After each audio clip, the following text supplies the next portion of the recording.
The Garden Party by Katherine Mansfield, published in 1937. And after all, the weather was ideal. They could not have had a more perfect day for a garden party if they had ordered it. Windless, warm, the sky without a cloud. Only the blue was veiled with a haze of light gold, as it is sometimes in early summer. The gardener had been up since dawn, mowing the lawns and sweeping them until the grass and the dark flat rosettes where the daisy plants had been seemed to shine. As for the roses, you could not help feeling they understood that roses are the only flowers that impress people at garden parties, the only flowers that everybody is certain of knowing. Hundreds, yes, literally hundreds, had come out in a single night. The green bushes bowed down as though they had been visited by archangels.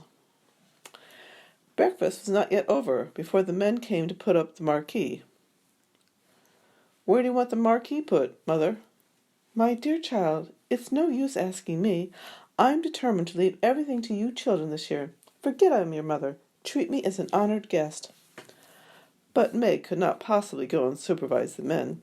She had washed her hair before breakfast, and she sat drinking her coffee in a green turban, with a dark wet curl stamped on each cheek. Josie, the butterfly, always came down in a silk petticoat and a kimono jacket. "You'll have to go, Laura. You're the artistic one." Away Laura flew, still holding her piece of bread and butter. It's so delicious to have an excuse for eating out of doors, and besides, she loved having to arrange things. She always felt she could do it so much better than anybody else.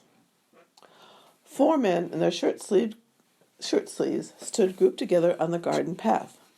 They carried staves covered with rolls of canvas, and they had big tool bags slung on their backs. They looked impressive. Laura wished now that she was not holding that piece of bread and butter, but there was nowhere to put it, and she couldn't possibly throw it away. She blushed and tried to look severe, and even a little bit short-sighted as she came up to them. "Good morning," she said, copying her mother's voice. But that sounded so fearfully affected that she was ashamed, and stammered like a little girl. "Oh, have you come, is that about the marquee?" "That's right, miss," said the tallest of the men, a lanky, freckled fellow, and he shifted his tool bag, knocked back his straw hat, and smiled down at her. "That's about it." His smile was so easy, so friendly, that Laura recovered. What nice eyes he had, small, but such a dark blue. And now she looked at the others. They were smiling too. "Cheer up, we won't bite," their smiles seemed to say. How very nice workmen were. And what a beautiful morning. She must have mentioned in the morning. She must be businesslike, like the marquis. "Well, what about the lily lawn? Would that do?" And she pointed to the lily lawn with a hand that didn't hold the bread and butter. They turned. They stared in the direction. A little fat chap thrust out his underlip, and the tall fellow frowned. "I don't fancy it," said he. "Not conspicuous enough. You see, with a thing like a marquee," and he turned to Laura in his easy way, "you want to put it somewhere where it'll give you a bang slap in the eye, if you follow me." Laura's upbringing made her wonder for a moment whether it was quite respectful of a workman to talk to her of bang slap in the eye, but she did quite follow him. "A corner of the tennis court," she suggested, "but the band's going to be in one corner." Going to have a band, are you?" said another of the workmen. He was pale. He had a haggard look as his dark eyes scanned the tennis court. What was he thinking? "Only a very small band," said Laura gently. Perhaps he wouldn't mind so much if the band were quite small, but the tall fellow interrupted. "Look here, miss, that's the place, against those trees. Over there. That'll do fine." Against the caracas. Then the caraca trees would be hidden, and they were so lovely with their broad gleaming leaves and their clusters of yellow fruit. They were like trees you imagined growing on a desert island. Proud, solitary, lifting their leaves and fruits to the sun in a kind of silent splendor. Must they be hidden by a marquee? They must. Already the men had shouldered their staves and were making for the place. Only the tall fellow was left. He bent down, pinched a sprig of lavender, put his thumb and forefinger to his nose, and snuffed up the smell. When Laura saw the gesture, she forgot all about the caracas in her wonder at him caring for things like that, caring for the smell of lavender. How many men that she knew would have thought to have done such a thing? Oh, how extraordinary nice workmen were, she thought. Why couldn't she have workmen for friends rather than the silly boy she danced with and who came to Sunday night supper?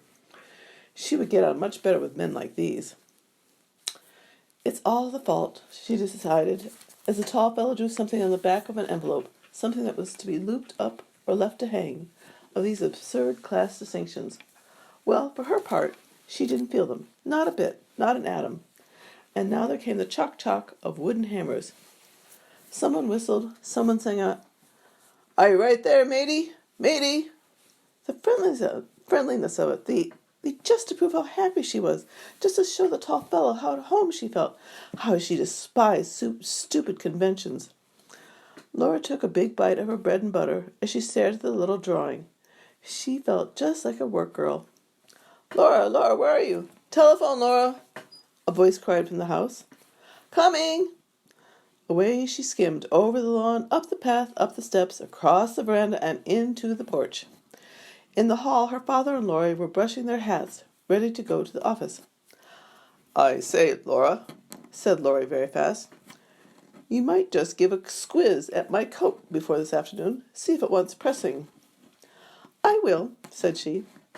Suddenly she couldn't stop herself. She ran at Laurie and gave him a small, quick squeeze. "Oh, I do love parties, don't you?" gasped Laura. "Rather," said Laurie's warm, boyish voice, and he squeezed his sister too and gave her a gentle push. "Dash off to the telephone, old girl." The telephone. "Yes, yes, oh yes. Kitty, good morning, dear. Come to lunch?" "Do, dear. Delighted, of course. It will only be a very scratch meal, just a sandwich crust and broken meringue shells and what's left over. Yes, isn't it a perfect morning? You're white? Oh, I should certainly. One moment. Hold the line. Mother's calling." And Laura sat back. "What, Mother? Can't hear." Mrs. Sheridan's voice floated down the stairs. "Tell her to wear that sweet hat she had on last Sunday." "Mother says you should wear that sweet hat you had on last Sunday." "Good. 1:00. Bye-bye." Laura put back the receiver, flung her arms over her head, took a deep breath, stretched, and let them fall. She sighed. In the moment after the sigh, she sat up quickly. She was still, listening. All the doors in the house seemed to be open. The house was alive with soft, quick steps and running voices. The green baize door that led to the kitchen regions swung open and shut with a muffled thud. And now there came a long, chuckling, absurd sound. It was the heavy piano being moved on its stiff casters. But the air, if you stooped to notice, was the air always like this? Little faint winds were playing chase in at the tops of the windows, out at the doors. And there were 2 tiny spots of sun, one on the ink pot, one on a silver photograph frame, playing too. Darling little spots, especially the one on the ink pot lid. It was quite warm. A warm little silver star. She could have kissed it. The front doorbell pealed, and there sounded the rustle of Sadie's print skirt on the stairs. A man's voice murmured. Sadie answered, careless. "I'm sure I don't know. Wait, I'll ask Mrs. Sheridan." "What is it, Sadie?" Laura came into the hall. "It's the florist, Miss Laura." It was indeed. There, just inside the door, stood a wide, shallow tray full of pots of pink lilies. No other kind. Nothing but lilies. Canna lilies. Big pink flowers, wide open, radiant, almost frighteningly live on their bright crimson stems.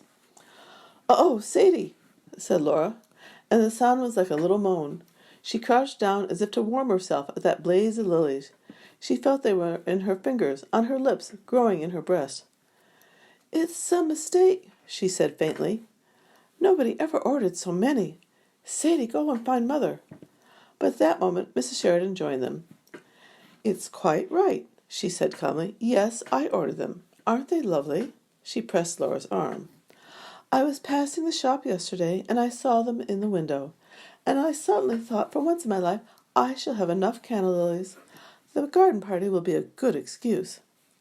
"But I thought you said you didn't mean to interfere," said Laura.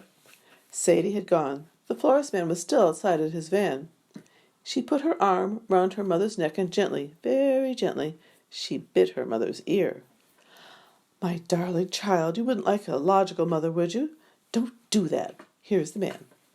He carried more lilies still, another whole tray. "Bank them up just inside the door, on both sides of the porch, please," said Mrs. Sheridan. "Don't you agree, Laura?" "Oh, I do, Mother."